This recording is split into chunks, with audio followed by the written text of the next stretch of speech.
Bismillahirrahmanirrahim. Assalamualaikum warahmatullahi wabarakatuh. Selamat pagi menjelang siang. Salam sejahtera bagi kita semua. Salam sehat. Selamat berjumpa kembali.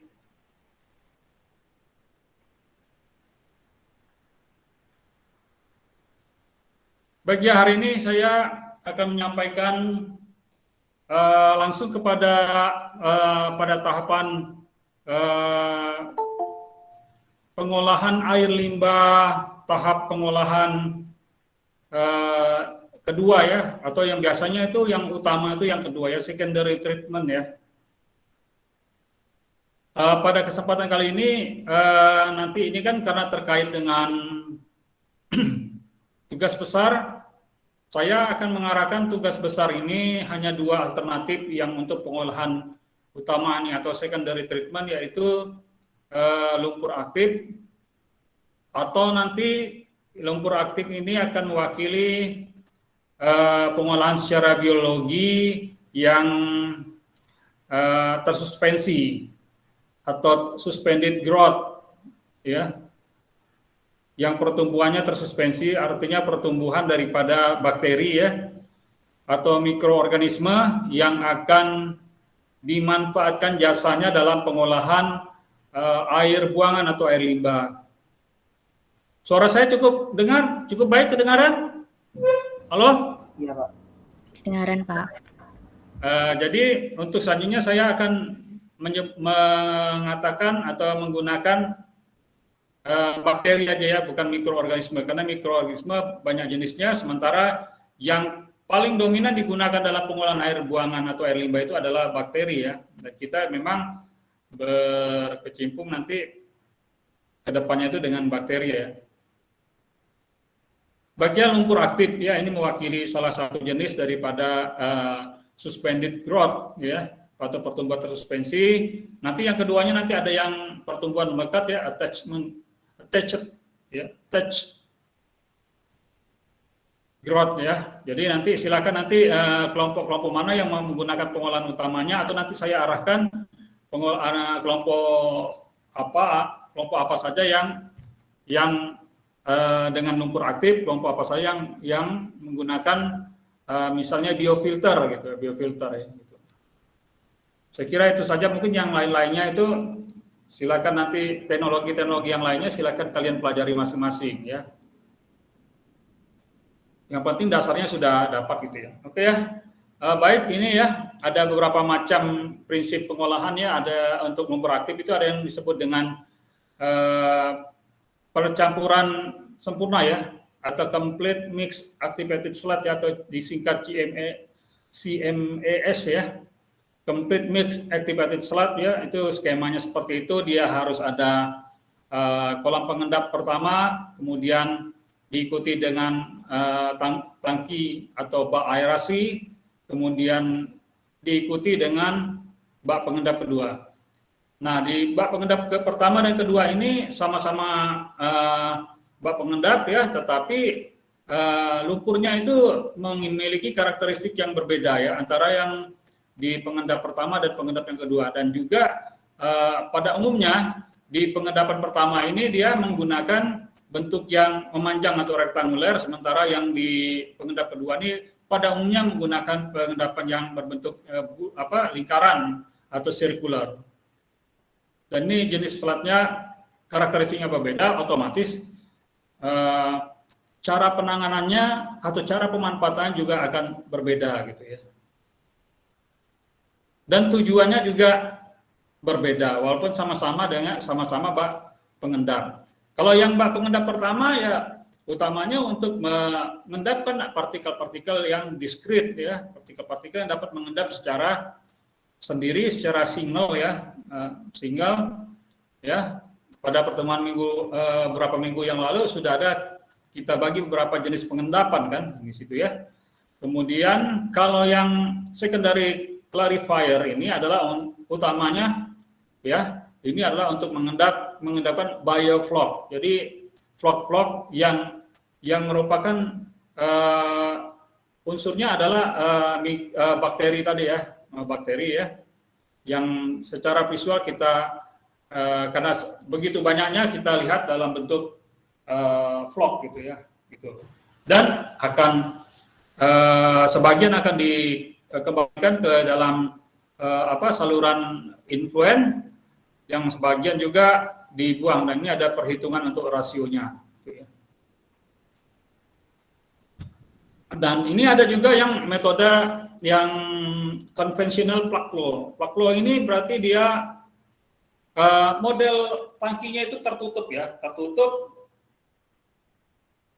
dan dia tidak ada ruang udaranya sama sekali. Ya. Makanya dia plug flow. Nah, juga sama kalau kita menggunakan metode plug flow ini, dia juga membutuhkan primary clarifier dan juga secondary clarifier, dan juga dia karakteristik dari selatnya atau lumpurnya itu juga tidak jauh berbeda dengan yang saya jelaskan tadi. Gitu. Yang pertama itu lebih utama pada lumpur yang mengandung padatan-padatan yang merupakan padatan-padatan yang dari discrete partikel, ya, discrete partikel, baik yang dia sifatnya dia bisa terurai atau dihancurkan kembali, ataupun yang tidak, yang disebut dengan inert, ya. Tetapi kalau yang secondary treatment secondary clarifier ini dia memang bioflow, dan dia memang dikembalikan sebagiannya dan sebagian untuk ditangani sebelum dibuang, dikelola gitu. Dan sebagian memang ada sebagian kecil ya yang masih ikutan di effluent gitu. Nah, ada juga yang cara umpannya ke mana, ke bak aerasi itu atau tangki aerasi itu, dia ada beberapa inlet ya, skemanya seperti di situ ya. Ada yang langsung di sisi paling ujung dari bak, ada yang dia di tengah, kemudian ada juga yang langsung di bak tangki aerasi yang di ruang satunya lagi. Jadi ini adalah terdiri daripada yang step fit ini adalah yang kolam aerasi yang dia ada baffle ya, ada sekat-sekat di bagian tengahnya gitu. Nah, gitu. Ya. Halo? Maaf, Bapak, Pak. Kenapa? Ada yang belum masuk, Pak. Perlu persetujuan Bapak dulu. Masih ada yang menunggu banyak. Iya, ya.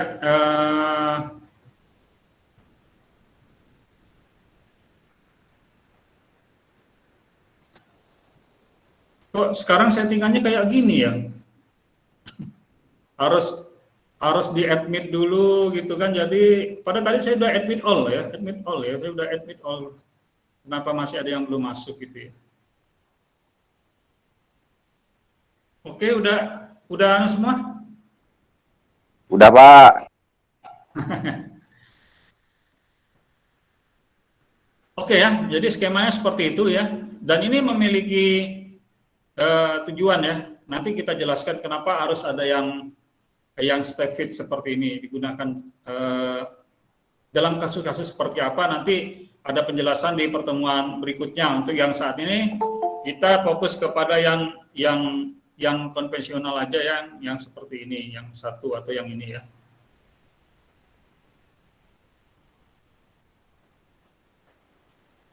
Jadi fungsi daripada sekat ini kan sebenarnya adalah juga pertama berfungsi untuk efek pencampuran ya, atau menciptakan turbulensi di dalam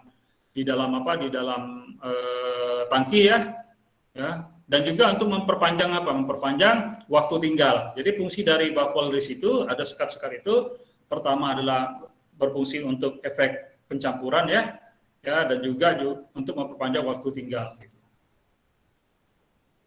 Nanti bisa kalau misalnya ada yang mau meneliti mana yang lebih efektif, misalnya kalian buat suatu penelitian ya di lab gitu ya, buat tangki yang pertama dia konvensional polos saja ya, tidak ada sekat, kemudian yang satunya ada sekat tapi alirannya continuous flow gitu. Nah, mana yang lebih efektif, gitu kan? Mana yang lebih efektif dalam penurunan polutan-polutan tertentu yang diwakili oleh parameter-parameter tertentu. Gitu.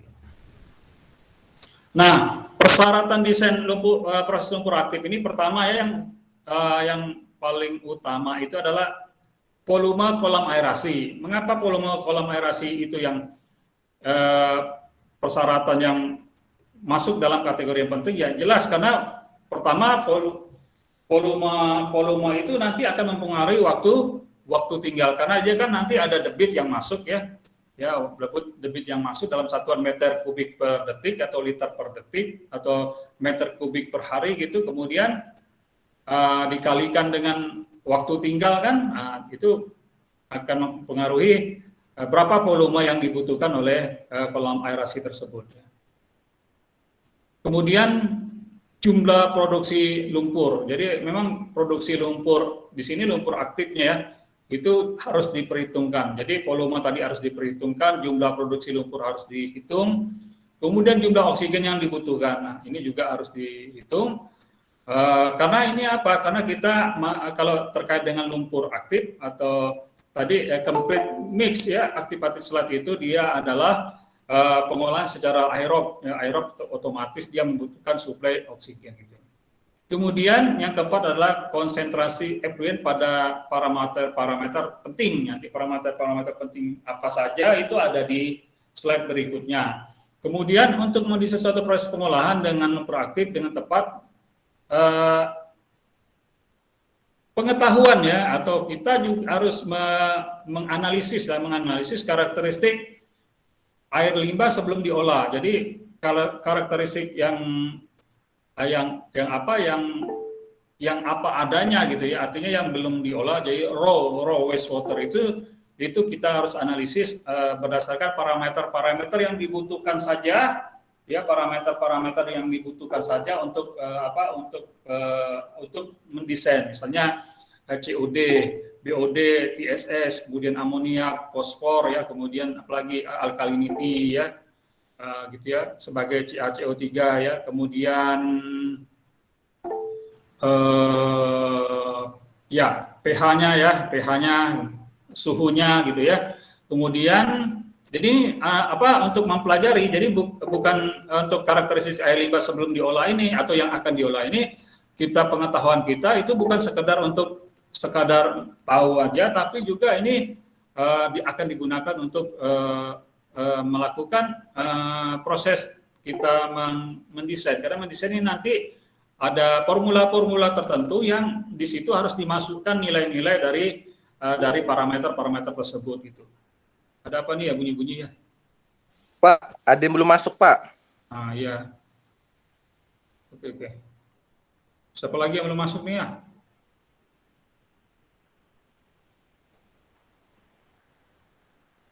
Udah semua kah yang masuk nih?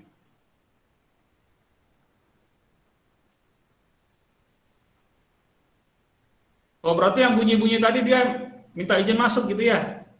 Enggak, Pak, saya yang ketangan tadi, Pak. Oh. Oke ya. Kemudian kalau tadi kan karakteristik air limbah kan misalnya untuk menghitung beban organiknya itu kan bisa menggunakan BOD COD-nya ya. Kemudian kalau untuk yang lainnya adalah juga debitnya ya, flow-nya ya. Itu juga dibutuhkan ya. Dan ini juga karakteristik daripada debit ini kan akan berbeda-beda menurut musim ya. Musim hujan beda dengan musim kemarau ya. Kemudian mungkin kalau musim hujan orang lebih jarang mandi ya, agak berkurang debitnya gitu kan. Kalau musim panas ya mungkin sering berkeringat dan sebagainya, itu juga lebih sering. Kemudian kalau saya pengalaman waktu berapa bulan di Inggris itu mandinya pagi aja. karena selama beraktivitas di sana karena musim dingin tidak berkeringat gitu. Jadi malam itu kalau misalnya suhu terlalu dingin ya saya memutuskan tidak mandi gitu karena tidak berkeringat gitu. Tapi kalau misalnya terasa berkeringat ya, itu mandi gitu ya. Jadi berbeda ya, berdasarkan karena musim kita mengandung dua musim, hujan dan musim kemarau ya, perbedaannya di musim hujan dan musim kemarau. Nah, kategori karakteristik penting air limbah itu yang tadi saya sampaikan terkait dengan pengetahuan mengenai karakteristik air limbah itu adalah mengenai substrat karbon. Nah, ini biasa diwakili oleh COD dan BOD gitu ya. Kemudian senyawa nitrogen ya, senyawa nitrogen, ada nitrogen organik, kemudian ada juga dia di situ nitrogen total ya atau TKN ya. TKN itu total kejeldal ya. Total kejeldal nitrogen itu, kemudian fosfor dan juga suspended solid ya, kemudian volatile suspended solid. Jadi padatan tersuspensi yang mudah menguap itu volatile, VSS itu volatile suspended solid, dan alkalinity adalah apa alkalinity itu?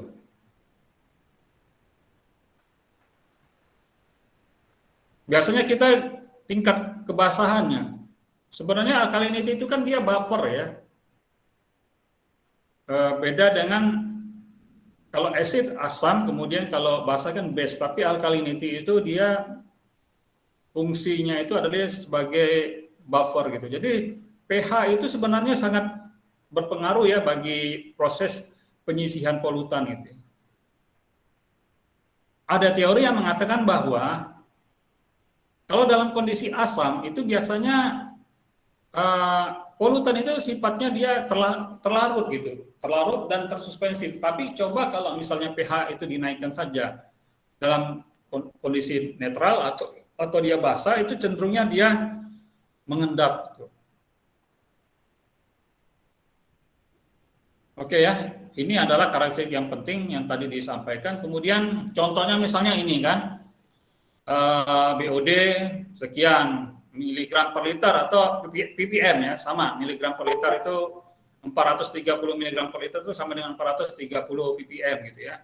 Kemudian COD, CSS, PSS, kemudian total kejeldal nitrogen, kemudian ini amonium ya, amoniak yang dalam bentuk ion positif ya, amonium, kemudian ini ada nitrat ya, kemudian total fosfat, ini total fosforus ya, untuk total fosfatnya dalam parameternya total fosforus, kemudian alkalinity sebagai kalsium apa nih, kalsium karbonat ya, misalnya seperti itu. Ini contoh ya. Jadi tidak usah semua parameter, cukup kalau yang untuk pengolahan air limbah itu parameter ini saja yang diujikan ke laboratorium.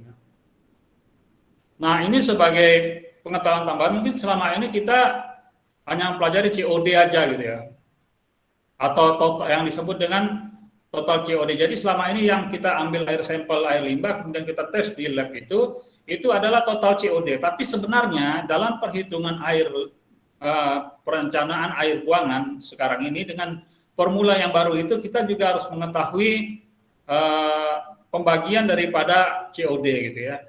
Nah, di sini ya total COD itu sebenarnya itu dibagi kepada dua, yaitu pertama adalah COD yang dapat didekomposisi oleh bakteri dan yang tidak dapat didekomposisi oleh bakteri ya. Kemudian yang dapat didekomposisi oleh bakteri itu ya, itu ada yang segera ya, segera itu yang readily biodegradable COD itu biasanya sifatnya itu terlarut. Yang terlarut itu otomatis kan partikelnya kecil ya, partikelnya lebih kecil dibandingkan dengan yang lambat ya, lambat didegradasi oleh bakteri itu yang partikulat. Jadi slowly biodegradable COD gini. Ini yang biodegradable ya.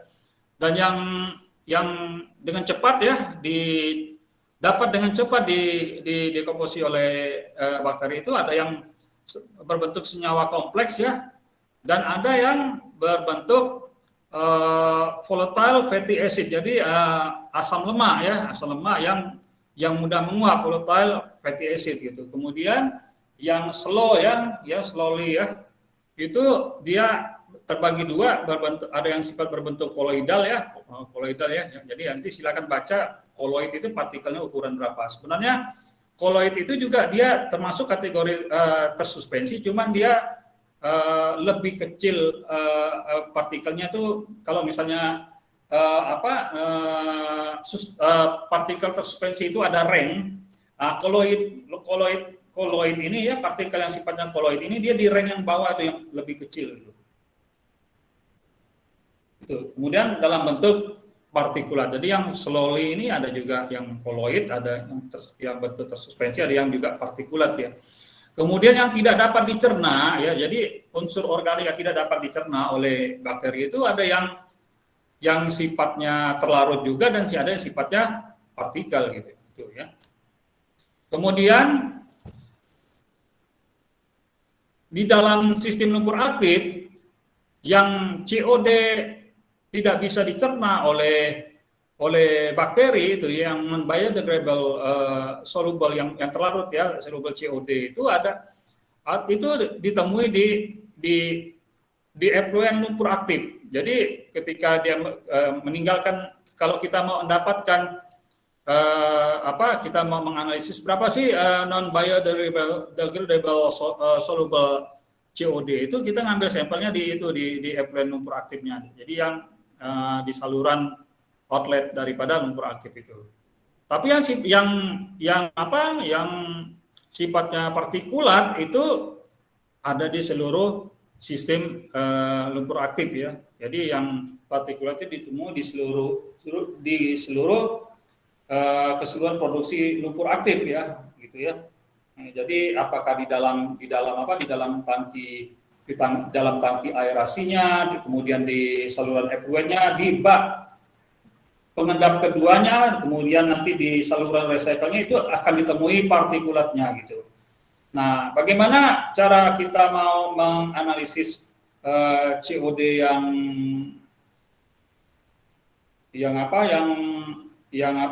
kandungan COD yang soluble adalah jadi NBIS itu. Jadi tadi air limbah yang tadi itu yang kita dapatkan di lapangan itu kita saring dulu menggunakan filter berukuran 0,45 mikrometer. Jadi kalau misalnya kalian sudah pernah praktikum di lab itu, cara mau menganalisis TSS itu kan ada pompa vakum, kemudian dihubungkan dengan sebuah instrumen itu, kemudian yang ada saringannya itu, kemudian diletakkan kertas saringan itu yang 0,45 mikrometer itu, kemudian divakum, air yang lolos itulah yang kalian bawa ke lab untuk dianalisis, itulah yang disebut dengan soluble untuk mendeteksi soluble COD-nya gitu. Oke ya. Jadi soluble COD itu mengandung yang readily biodegradable, tadi itu yang segera, kemudian yang ada fraksi kecil koloid juga ada, dan yang non biodegradable COD juga ada. Jadi yang terlarut, COD yang terlarut itu mengandung yang segera bisa dikomposisi dengan mudah oleh bakteri yang tidak bisa didekomposisi oleh bakteri, dan juga ada fraksi koloidnya juga gitu. Nah, untuk air limbah domestik itu non biodegradable soluble COD itu setara dengan konsentrasi soluble COD pada effluent proses lumpur aktif ya, yang ditulis dengan SCOD dengan pengoperasian solid retention time-nya di atas 4 hari. Jadi kalau kita mau tahu pada sistem air limbah domestik yang non biodegradable itu berapa miligram per liter, itu kita ambil saja yang sampel atau kita analisis yang soluble COD, kita ambil di effluent proses lumpur aktif itu, tapi dengan catatan di pengoperasian solid retention time itu dia di atas 4 hari ya, apakah setengah hari ke atas lah gitu ya, atau amannya 5 hari ke atas gitu. Kemudian konsentrasi readily biodegradable COD pada influent L-limbah harus diketahui juga untuk memprediksi lebih akurat performa pengolahan fosfor. Jadi kalau misal kita nanti, nah lumpur aktif ini kan bisa kita setting atau bisa kita rencanakan dia untuk mengolah atau menurunkan kandungan organik saja. Bisa juga kita rancang ya untuk selain untuk menurunkan organik juga untuk fosfornya. Nah kalau misal nanti dirancang untuk pengolahan atau menurunkan fosfor, biasanya memang tinggi ya. Kalau untuk yang air limbah domestik itu kandungan fosfornya tinggi itu, ya maka konsentrasi yang readily biodegradable COD-nya pada effluent juga harus dianalisis gitu. Nah, ini fraksi nitrogen dalam air limbah ya, total nitrogen ya, atau kita TKN ini total kejeldal nitrogen ini terbagi kepada 2 fraksi yang organik ya, dan yang amoniak ya, Yang tadi itu yang dalam bentuk amonium ya. Ya, jadi yang nitrogen organik ini juga ada yang bisa dipecah ya, didekomposisi oleh bakteri, ada yang tidak gitu. Dan bentuknya ada yang terlarut dan juga ada yang partikulat. Pak, Ya, ada yang ngechat saya Pak, ada yang belum masuk juga Pak.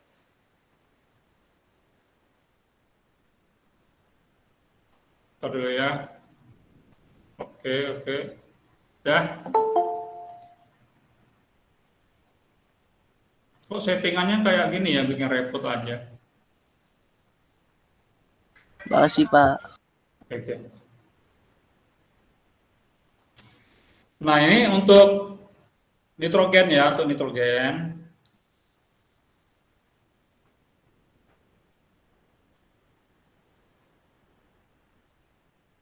Kalau untuk nitrogen ini sekitar 60-70% itu dalam bentuk amonium. Ya. Amonium itu dia amoniak yang bermuatan positif. Ya, gitu. Nah, kemudian nitrogen organik ini hadir dalam bentuk yang tadi ya terlarut dan juga yang partikulat ya. Dan ada yang masing-masing itu baik yang terlarut maupun yang dalam bentuk partikel itu ada yang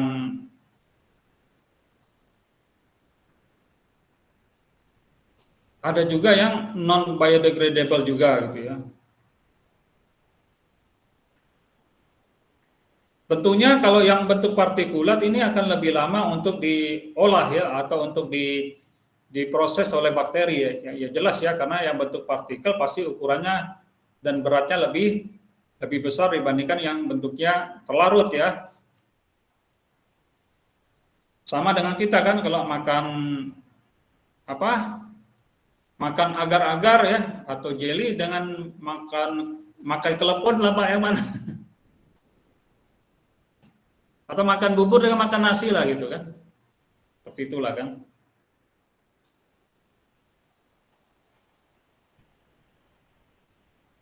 Nah, kalau N-organik itu kodenya tuh ON ya. Kalau ON itu berarti organic nitrogen gitu ya. Itu diasumsikan itu jumlahnya adalah 6% dari non-biodegradable VSS. Jadi kita cari dulu non-biodegradable VSS-nya sebagai COD pada influent air limbah, berarti ngambil sampelnya di influent. Jadi kalau kita mau mendeteksi yang non-biodegradable nitrogen organik itu, ambil sampelnya di influent air limbah, ya. Kemudian kita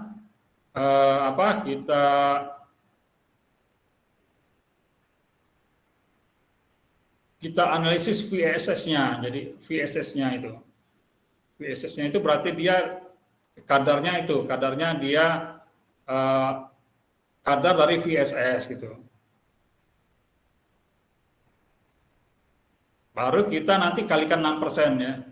Jadi setelah dianalisis non-biodegradable, Jadi VSS yang tidak bisa terdegradasi oleh bakteri itu 6%-nya itu berarti N-organik gitu kan.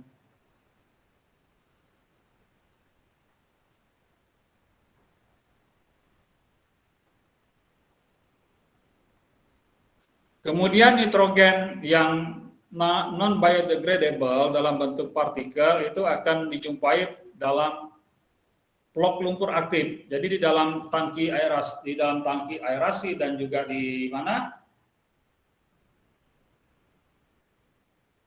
Di dalam tangki aerasi itu kan ada vlog ya, vlog biovlog itu dia akan dijumpai di situ ya, banyak dijumpai nitrogen yang non biodegradable. Ya karena dia tidak bisa didekomposisi oleh bakteri, maka dia bersifat tidak berubah gitu, masih terlarut, istilahnya masih terlarut ya, atau dia bersifat mengambang, atau kalau dia koloid itu di dalam tangki aerasi itu, dan juga ketika dia di dalam bak pengendap kedua gitu. Tapi lebih dominannya kalau yang di bak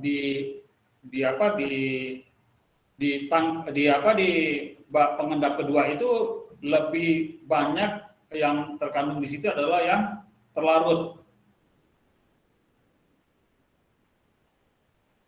Jadi yang soluble nitrogen itu juga dijumpai selain dijumpai kalau di dalam tangki aerasi itu dijumpai dalam bentuk partikel dan yang berbentuk terlarut ya. Tetapi kalau yang di bak kedua itu sebenarnya yang bentuk partikel juga ada ya, gitu. Tapi lebih banyak fraksinya itu yang terlarut gitu. Yang dalam bentuk partikel itu yang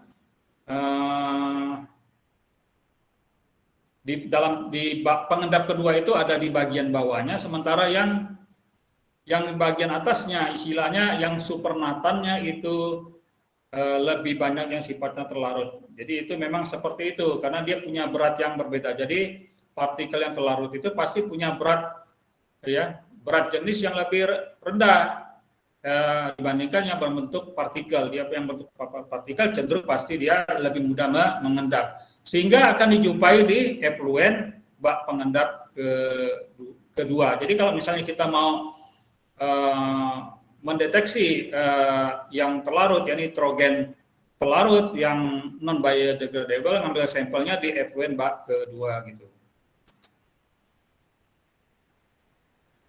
Nah ini tadi kan definisi secara kalimat, kalau secara secara matematikanya ya, secara matematisnya itu yang tadi itu yang dijelaskan COD itu berarti dia terdiri dari yang biodegradable dengan yang non biodegradable. Jadi kalau NbCOD ditambah ini berarti dia itu COD-nya. Nah, kalau mau menghitung biodegradable COD-nya, yang ini tadi ini, bagaimana? Ini ada rumusnya. Mendekati 1,6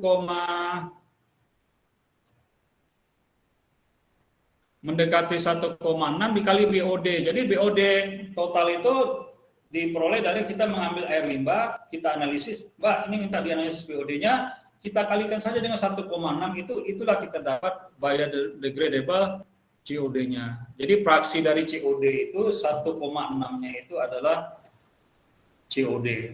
COD itu pasti selalu lebih besar dari BOD ya, secara teori. Benar nggak? Ada yang ingat di mata kuliah kimia?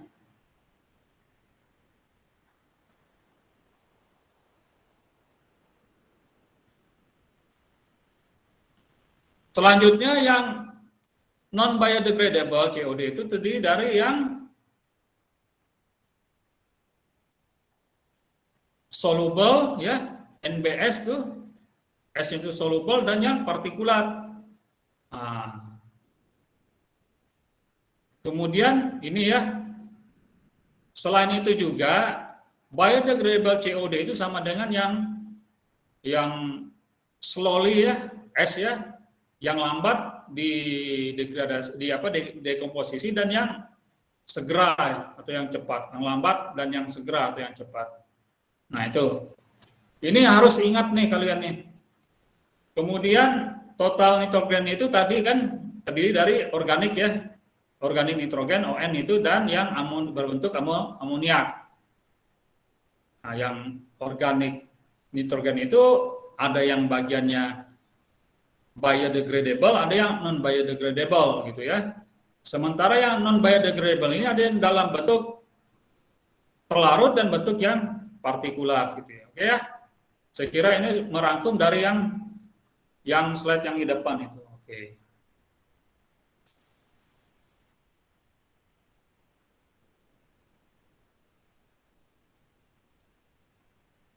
Oke, sekarang kita bagaimana kita menentukan ini ya, menentukan ini ketujuh parameter ini ya.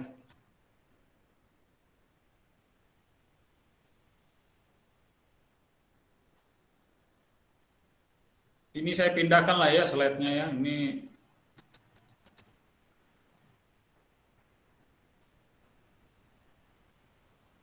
nah, seandainya kita di dalam ketika kita dulu ya urutannya ya sebentar.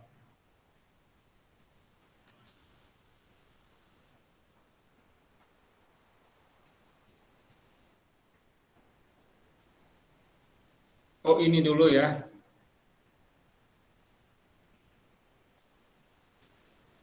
Ada juga yang disebut dengan ITSS ya, inorganic total suspended solid ya.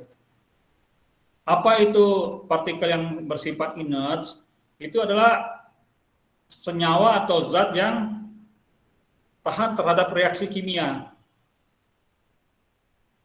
Kalau sudah tahan terhadap reaksi kimia, dia juga tahan terhadap fenomena fisik ya di dalam tangki. Artinya apa? Kalau dia di efluen dalam bentuk bulat, ini analogi ya. Inert itu dia tidak berubah-ubah gitu ya. Kalau di tempat asalnya itu limbahnya dia berbentuk bulat, di dalam saluran dia bulat, tetap bulat, di dalam tangki dia tetap bulat sampai dia dibuang lagi ke efluen itu dia tidak berubah. Nah, itu yang disebut dengan inert, tidak mengalami reaksi baik secara reaksi kimia maupun secara biokimia itu maupun apalagi secara fisika dia tidak mengalami perubahan. Itu yang disebut inert inorganic total suspended solid, dan inert itu biasanya selalu inorganic ya, bukan organik. Artinya dia durable lah gitu, bandel gitu ya, sulit untuk dicerna ya.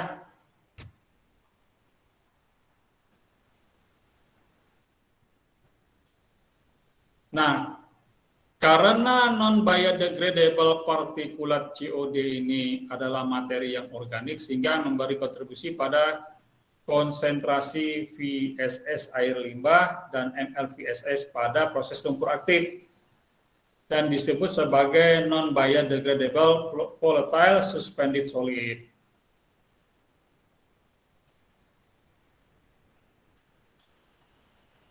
Di dalam influen air limbah boleh jadi mengandung non-volatile yang tidak bisa menguap.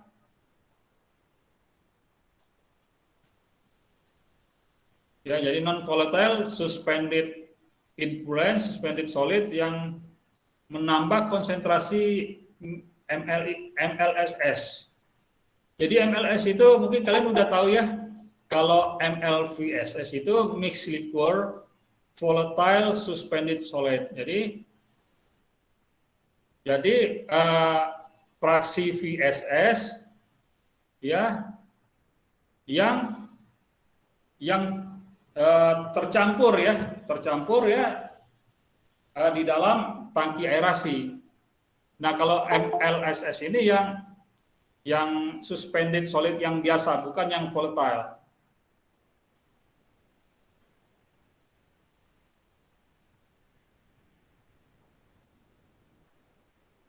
Nah, Jadi yang non volatile ini, yang tadi itu yang memberi kontribusi kepada MLSS ini dalam proses proaktif itu yang non volatile yang tidak bisa menguap tadi itu disebut dengan inert TSS atau ITSS dan dapat dihitung dengan perbedaan dalam influen ya, jadi TSS dan VSS. Jadi kalau mau menghitung ITSS itu adalah TSS yang total tadi dikurangi oleh VSS-nya. Berarti ini harus dihitung dulu gitu. Jadi nggak usah bingung lah yang ITSS itu apa. Pokoknya TSS dikurangi VSS gitu aja ya kesimpulannya. Kalau pakai kalimat itu membingungkan kadang-kadang.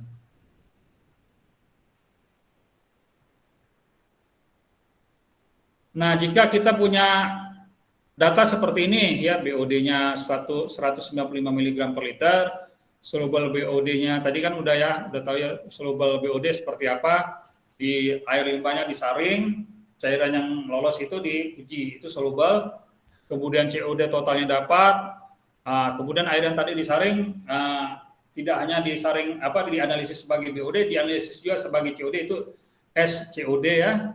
Kemudian RBCOD tadi ada hitungannya kan, kemudian TSS itu dianalisis di lab, VSS dianalisis di lab, TKN dianalisis di lab, amonia dianalisis di lab, alkalinity juga gitu kan. Jadi ya, tentukanlah parameter berikut. Nah, berapa biodegradable COD, berapa non biodegradable particulate COD, berapa slowly biodegradable COD, berapa yang non-biodegradable volatile suspended solid, berapa ITSS-nya, kemudian berapa non-biodegradable particle organic nitrogennya, dan total degradable TKN-nya. Ya, kita coba ya. Mudah-mudahan saya masih ingat dengan baik ya. Nah, ini sebenarnya posisi ini harus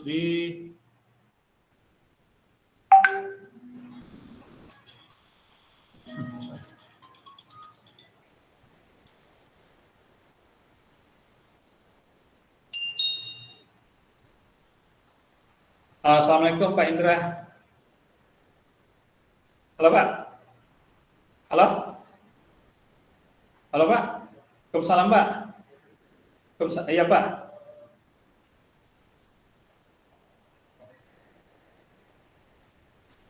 Jam berapa Pak ya? Jam 10 pagi Pak ya? Ini saya lagi ngajar Pak, saya dulu Pak ya. Ya Pak, oke Pak. Makasih Pak.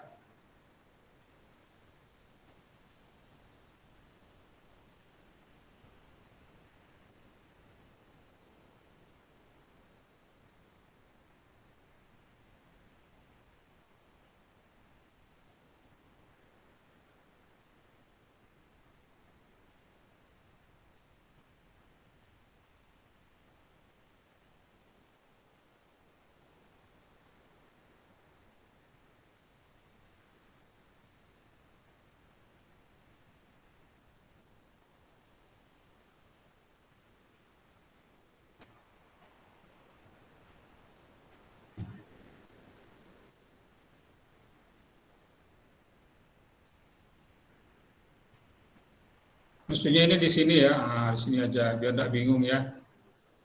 Nah, kalau yang ini ya, tadi yang diambil sampelnya di effluent ya, kemudian disaring, yang lolos itu dianalisis, gitu ya.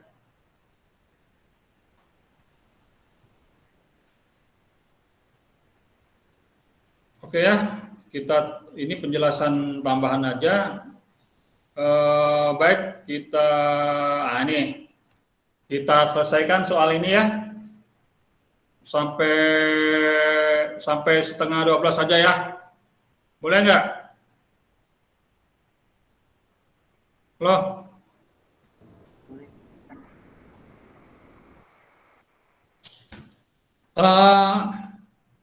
pertama kita menentukan ini ya, BCOD tadi apa? Biodegradable COD ya. Ini kan rumusnya udah ada ya.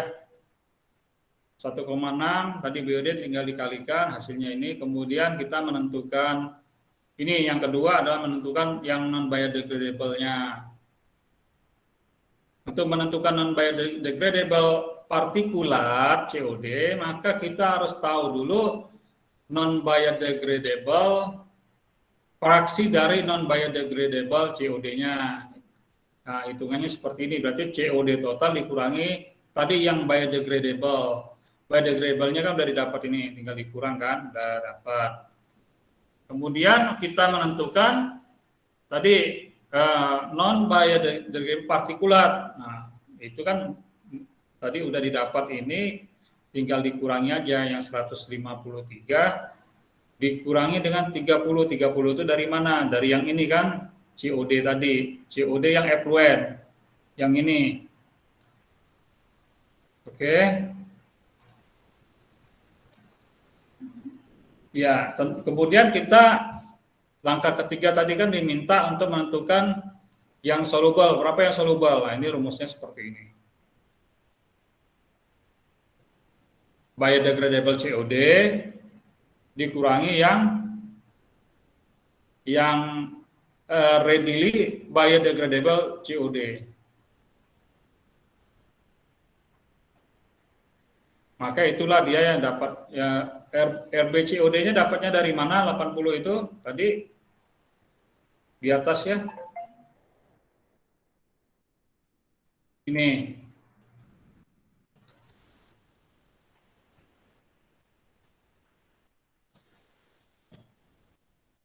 Sudah dapatlah dia satuannya ini miligram per liter ya. Sorry ya. Langkah selanjutnya kita diminta untuk menentukan non biodegradable PSS-nya.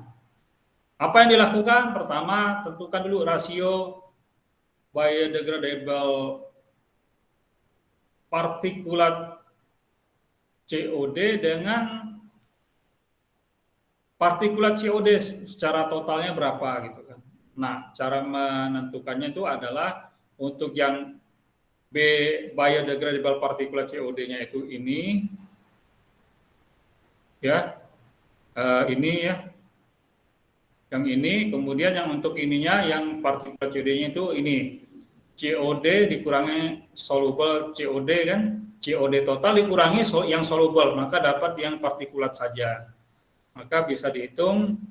Untuk rasionya adalah rasio dari yang biodegradable partikulat dan yang partikulat keseluruhannya itu ada 0,55. Jadi fraksi yang biodegradable partikulat itu, partikulat yang bisa dikomposisi oleh bakteri itu sedikit lebih besar dibandingkan yang non biodegradable, yaitu sebesar 0,55. Baru kita menentukan non biodegradable, kan yang diminta ini ya, non biodegradable VSS-nya. Rumusnya seperti ini.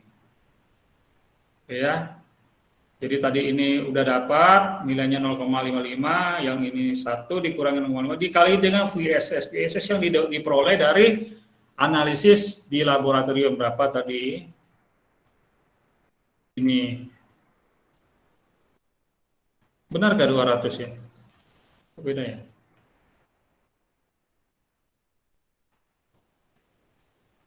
Iya. Dikali ya 200 sebenarnya dapat yang konsentrasi yang non biodegradable VSS itu 90 mg per liter. Kemudian langkah selanjutnya nomor 5 adalah kita menentukan yang inertnya itu berapa gitu kan. Tadi kan TSS total dikurangi VSS. Ya, betul. Kita lihat di hasil analisis labnya. Ya, TSS berapa? 220, VSS-nya 200 ya. Apa ada yang mau masuk lagi kan nih?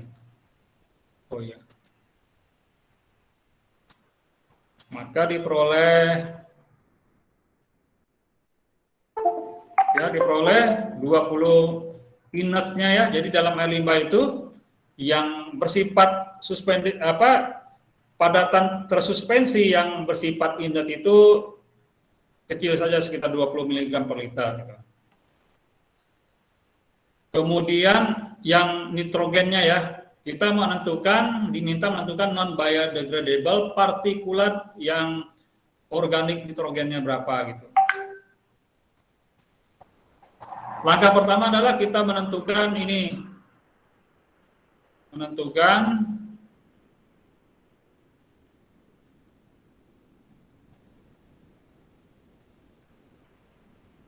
organik nitrogen dari VSS-nya. Jadi dari VSS-nya itu kita dari VSS-nya itu berapa kandungan organiknya gitu.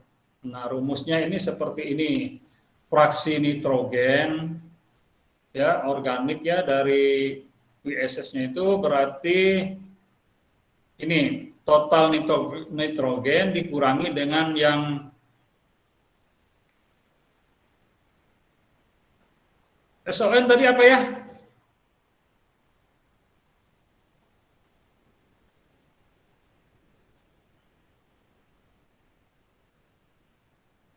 SON tadi apa? Organik nitrogen yang yang organik yang terlarut dikurangi dengan amoniak ya. Ini NH4N ya, bukan NH4 dikurangi N ya, dibagi VSS. Jadi 3N tadi berapa 3N ya? Kita lihat. 3N-nya 40. Kemudian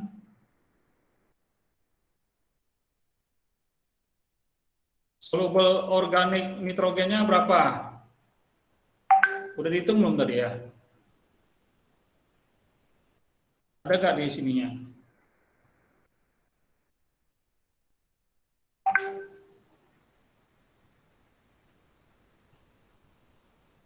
Nah, di data ini nggak ada nih. Dapatnya dari mana tadi ya? Soluble organik nitrogen. Itu ada di data ini ya. Ini SON ya. 1,2. Itu juga hasil dari lab ya. SON-nya ya. 1,2 ya. Nah, kemudian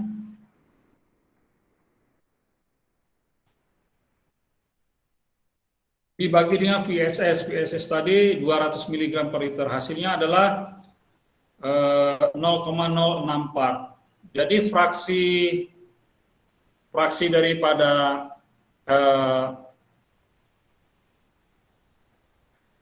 nitrogen organik di dalam VSS itu kecil aja sebesar 0,064 itu fraksinya. Kemudian kita hitung berapa non-biodegradable partikulat organik nitrogennya dengan mengalihkan dengan fraksi tadi. Kalau NBVS-nya kan 90 mg per liter ya. 90 mg per liternya di mana? Dapat dari hasil lab tadi ya.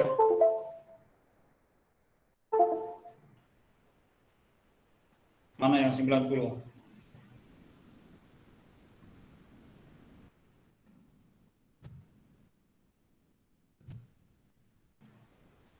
Sebentar.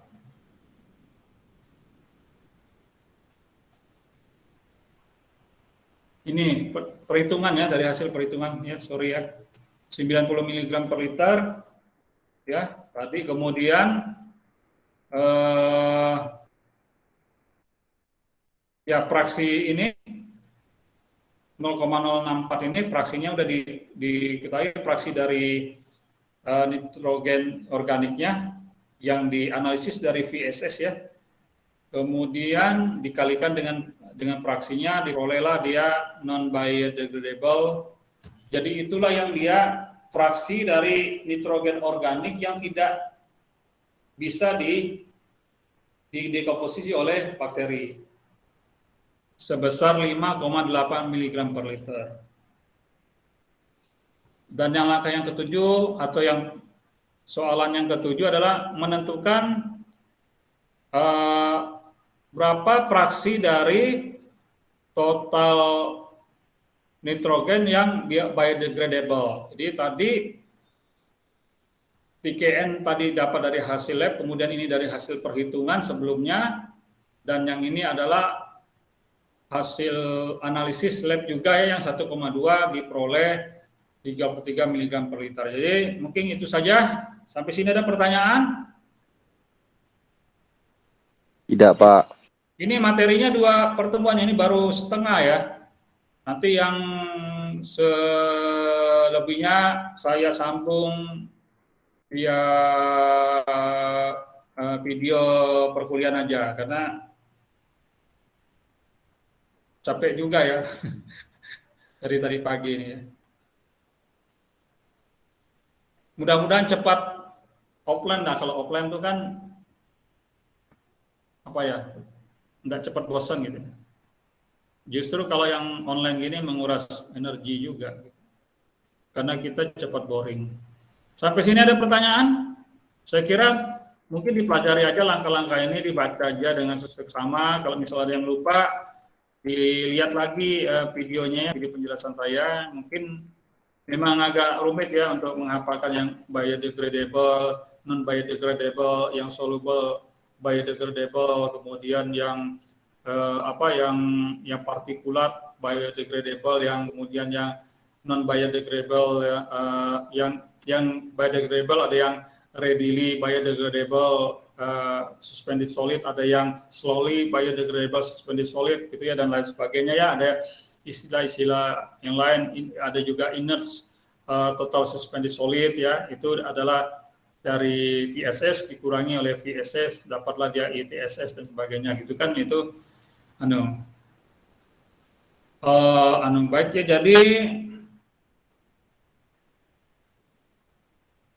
ini nanti yang selanjutnya sudah ke hitungan hitungan sebenarnya hitungan untuk lumpur aktif ya, tapi memang ini akan membutuhkan pertemuan tersendiri. Cuman ini nanti saya sebagai, atau nanti gini, yang di kelas apa, yang di kelas A itu yang ini. Jadi video yang kelas ini saya bagikan ke kelas A, yang kelas A bagi yang kelas ini, jadi komplit semuanya. Berarti nanti untuk membayar pertemuan yang minggu lalu saya nggak masuk ya, karena libur kita ya. Nggak libur ya, hari Senin itu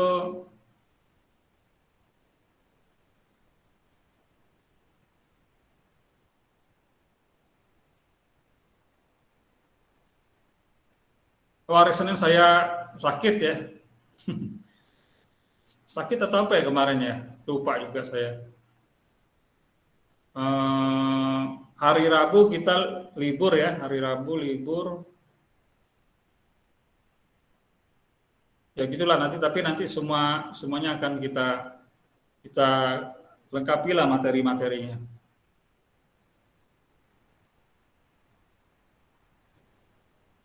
Ini udah contoh perhitungan untuk lumpur aktif ya. Tapi dasarnya nanti itu yang untuk kelas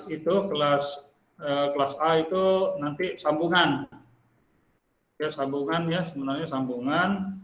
Tadi ini sampai di mana? Sampai di sini ya.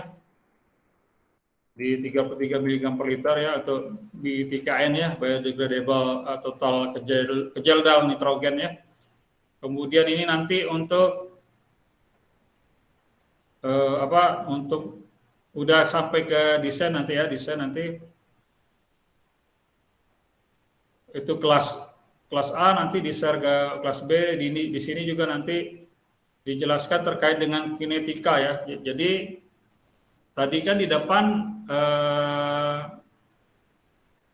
ini ya, di depan tadi itu materi di depan itu kan yang pertama dulu ya, yang pertama itu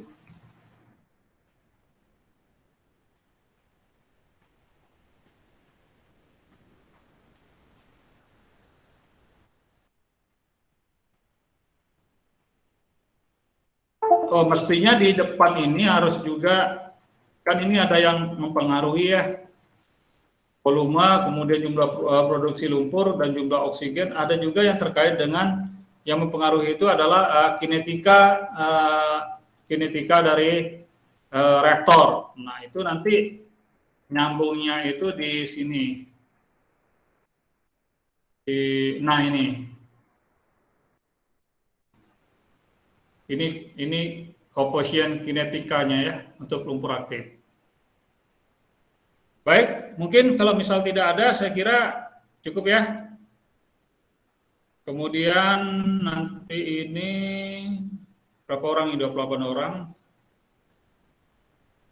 Lebih kurangnya mohon maaf. Wabillahi taufiq wal hidayah. Wassalamualaikum warahmatullahi wabarakatuh. Waalaikumsalam. Waalaikumsalam warahmatullahi wabarakatuh. Makasih, Pak. Makasih, Pak. Makasih, Pak. Oke.